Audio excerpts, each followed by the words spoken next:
দর্শক মণ্ডলী, একটি উদ্বেগজনক জরুরি খবর নিয়ে হাজির হয়েছি। এটা রাজনীতিতে অশনি সংকেত।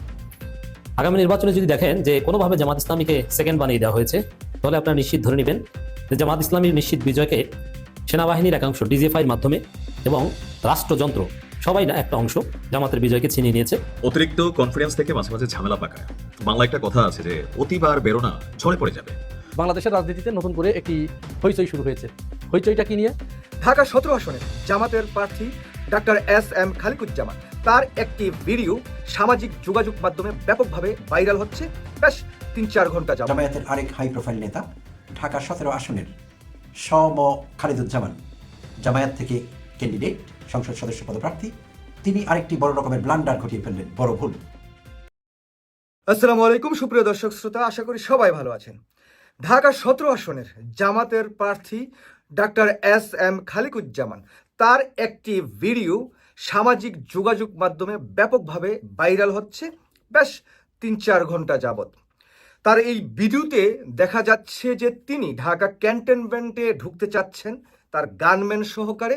সেই জায়গায় ক্যান্টনমেন্টে যে প্রহরায় দায়িত্ব পালন করছেন যেই অফিসার, তিনি তাকে ক্যান্টনমেন্টে গানম্যান সহ ঢুকতে দিতে চাচ্ছেন না। তো এই বিষয়টি নিয়ে ডাক্তার খালিকুজ্জামান সেই সেনা সদস্যের সাথে যে তর্ক বিতর্ক করছেন, এটার একটি ভিডিও এখন আপনারা সবাই দেখতে পাচ্ছেন। এই ডক্টর খালিকুজ্জামান সম্পর্কে যদি বলি, তিনি করোনা সময়কালে ঢাকায় এই করাল বস্তি টস্তি সহ আশেপাশের এলাকায় তিনি নানাভাবে কার্যক্রম করেছেন। তার একটি সুদূর পরিকল্পনা ছিল তিনি নির্বাচন করবেন। তিনি ঢাকা 17 আসনে অত্যন্ত জনপ্রিয়। অনেকেই ধারণা করছেন যে জনাব তারেক রহমানের সাথে তিনি হাড্ডাহাড্ডি লড়াইও করবেন। কিন্তু ডক্টর খালিকুজ্জামানের এই যে সেনা সদস্যদের সাথে তার যে আচরণ বা তার যে ব্যবহার, এটা আমি অন্তত পক্ষে ব্যক্তিগতভাবে কখনো সমর্থন করতে পারি না। তিনি এই সেনা সদস্যদের সাথে যেই ব্যবহারটা করেছেন, এটা তিনি করতে পারেন না। এমনকি আমার কেন জানি মনে হয়েছে তিনি তার মেজাজ হারিয়ে ফেলেছেন কোনো কারণে, অথবা কোনো কারণে অতিরিক্ত রাগান্বিত আছেন। হ্যাঁ, জনাব তারেক রহমান বাংলাদেশের জাতীয়তাবাদী দল বিএনপির চেয়ারম্যান, তাকে এসএসএফ প্রহরা দিচ্ছে, সেনাবাহিনী দিচ্ছে, গানম্যান দিচ্ছে, তার অনেক সিকিউরিটি দিচ্ছে। হয়তো তাকে সেভাবে গুরুত্ব করছে না, কিন্তু জনগণ যদি তাকে ভোট দেয়, তাহলে ওই গানম্যান, সেনাবাহিনী, অন্য কিছু এসএসএফ এনএসএফ যা আছে সব তো শেষ হয়ে যাবে। কিন্তু আপনি যেভাবে জনগণের সমর্থন পাচ্ছিলেন, যেভাবে মানুষের ভালোবাসা পাচ্ছিলেন, সেই জায়গায় সেনা সদস্যদের সাথে যেই ন্যাক্কারজনক আচরণটা করেছেন, এটার মধ্য দিয়ে আমার মনে হয় ঢাকা 17 আসনে আপনার যে অবস্থান, সেটা একেবারে ধূলিসাৎ আপনি করে দিয়েছেন। এবং এই ভিডিওটা আপনার এই যে 12ই ফেব্রুয়ারি যে নির্বাচন, সেই নির্বাচনে আপনার জন্য যে একটা ভয়াবহ বিপর্যয় ডেকে আনবে, এটা আমি নির্দ্বিধায় বলতে পারি। এমনকি আপনার যে কথাগুলো দেখুন, আপনি যে কথাটা বলেছেন যে তারেক জিয়ার জন্য জিব্বা দিয়া চাইটা চাইটা তো সব শেষ করে দিচ্ছেন, তাছাড়াও আরো অনেকগুলো কথা বলছেন, আমি সেই কথাগুলো আনছি না, বলছিও না। হ্যাঁ, আমরা সবাই দেখছি, আমরা সবাই জানি যে জনাব তারেক রহমান যেহেতু দলের একজন চেয়ারম্যান, তার গুরুত্ব অনেক বেশি। বাংলাদেশ জাতীয়তাবাদী দল বিএনপি, এই দলটা বাংলাদেশের এখন সর্ববৃহৎ রাজনৈতিক দল, এবং দ্বিতীয় সর্ববৃহৎ রাজনৈতিক দল হচ্ছে এখন বাংলাদেশের জামাত ইসলাম।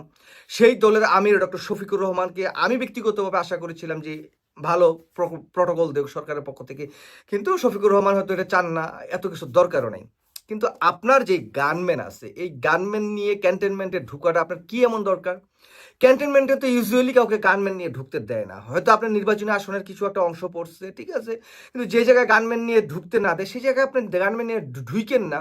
কিন্তু অযাচিতভাবে এই যে বিতর্কটা তৈরি করলেন, এই যে কথাবার্তা আপনিগুলো বললেন, বলে যে সারা বাংলাদেশ ব্যাপী আপনার ইমেজের সাথে সাথে জামাত ইসলামের ইমেজটাকেও 12টা বাজালেন, এইটা আসলে দরকার ছিল না। তো আমি মনে করব যে জামাত ইসলাম, বিএনপির নেতাকর্মীদের তো আসলে বলে কোনো লাভ নাই, কারণ তারা অনেক জায়গায় অনেকভাবে তাদের টেম্পারেচার অনেক আগেই শেষ করে ফেলেছেন। এখন দেখছি যে জামাত ইসলামের যারা প্রার্থী, যাদেরকে জনগণ পছন্দ করেন, ভদ্র সজ্জন, দুর্নীতি করে না, বা তার কোনো অপকর্ম নাই, তার কোনো সমস্যা নাই, এরকম একজন মানুষ ডক্টর খালিকুজ্জামান, তিনি যে আচরণটা সেনাবাহিনীর সাথে করলেন এটা কোনোভাবেই কাম্য না। দেখুন, সেনা মানে ক্যান্টনমেন্টের ভিতরে ঢুকবে কি ঢুকবে না, কিভাবে ঢুকবেন, এটা ক্যান্টনমেন্টের একটা আইন আছে। সেই জায়গায় আপনি যদি এখন মানে উদ্ধত্যপূর্ণ আচরণ করেন যে এখানে আমি অস্ত্র নিয়ে ঢুকবো, এটা ক্যান্টনমেন্টের এলাকাতে তাদের তো একটা নিজস্ব ব্যাপার আছে, একটা নিজস্ব সিস্টেমে সেই জায়গাটা চলে। সেই জায়গাটায় যদি অস্ত্র নিয়ে ঢোকাটা বৈধ না হয়, অবৈধ হয়, তাহলে যদি সেই জায়গায় চেক করলে যদি আপনাকে যেতে মানা করে, আপনি যায়েন না, অথবা আপনি যদি অন্য যেতেই হয় তাহলে একটু ঘুরে যেতেন। কিন্তু সেটা না করে আপনি কি করলেন, অযাচিতভাবে খামাখা তর্ক বিতর্ক করলেন। এই তর্ক বিতর্কটা আপনার জন্য মানে ঢাকা 17 আসনের এই ভিডিওটা মাত্র হয়তো 3-4 ঘন্টা হয়েছে, যেইভাবে এটা প্রচারিত হচ্ছে, আগামী 2-1 দিনের মধ্যে আপনার ঢাকা 17 আসনে আপনার 12টা বাজে 14টা বাজায় দিবে সাংবাদিকরা, সোশ্যাল মিডিয়া, সব জায়গায়। সুতরাং জামাতের প্রার্থী হন, আপনি বিএনপির প্রার্থী হন, এই বর্তমান সময় আপনার ব্যবহার হতে হবে একেবারে স্ট্রেট ফরওয়ার্ড, সহজ সরল, সোজা মানুষের মতো চলতে হবে। এখন সেনাবাহিনীর সদস্যদের সাথে আপনার এই আচরণ, বা সাধারণ মানুষের সাথে অন্য কোনো আচরণ হলো, সেটাও এরকমভাবে ভাইরাল হতো। আর যেহেতু এখন সেনা সদস্য অথবা পুলিশ সদস্যদের বডি ক্যাম্প থাকে, সেই জায়গায় প্রত্যেকটা বিষয় কিন্তু রেকর্ডেড হয়। এই রেকর্ডেড বিষয়গুলো আপনারা পাবলিকলি হবে, এবং এটার জন্য আপনাদের নির্বাচনের দিন খেসারত দিতে হবে। এটা বিএনপির প্রার্থী করুক, জামাতের প্রার্থী করুক, অন্য যে কেউ করুক। তবে আমি এই জায়গায় বলবো যে ডক্টর এস.এম. খালিকুজ্জামান যে কাজটা করেছেন মোটেও ভালো করেননি। তিনি এই ব্যবহারটা খুবই খারাপ করেছেন। ওনার ব্যক্তিগতভাবে এই যেই সেনা অফিসার ওই জায়গায় ছিল, তার কাছে যে ক্ষমা চাওয়া উচিত। তিনি বেশ কিছু বিতর্কিত মন্তব্য করেছেন সেনাবাহিনীকে নিয়ে। এটা হ্যাঁ, সেনাবাহিনীর অনেক বিতর্কিত আছে, কিন্তু এই বর্তমান সময়ে একজন নির্বাচনের প্রার্থী, তার কাছ থেকে আমরা উন্নত আচরণ চিন্তা ভাবনা করি, উন্নত আচরণ আশা করি। সেই জায়গায় তিনি সেই আচরণটা করতে ব্যর্থ হয়েছেন। সেই ব্যর্থতার খেসারত তাকে 12 ফেব্রুয়ারি নির্বাচনে দিতে হবে, এটা আমি দৃঢ়ভাবে বিশ্বাস করি।